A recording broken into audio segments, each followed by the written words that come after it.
Nini shida? Nikuulize mimi nimekuja na kitabu ya chama. Umeendea choo yote? Penje zote karibu 10. Mimi nilitumia tu penji wangu unani.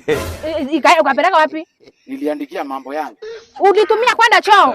Hapana bwana. Niliandika new resolution ya hii mwaka. Ulitumia nini kwenda kwa choo? Mimi ni mzee wa zamani bwana. Mimi natumianga lantana.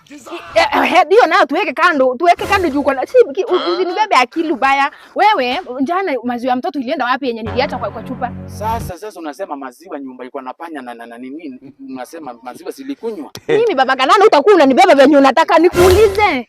Chakula ya mtoto nikapelekea mtoto chakula nikabakisha ingine nilimpelekea shule nikabakisha ingine yenye atakula jioni kufika hakuna. Sasa ndio nilikuwa nakupigia simu jana nikwambia unaona ile panya kubwa.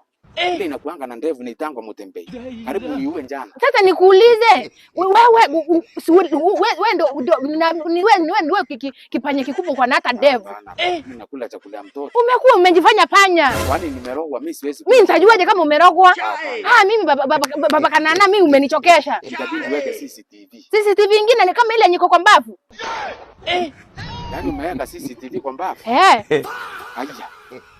Yaani nikioga unaniangalia? Naonanga. Soea hiyo sauti.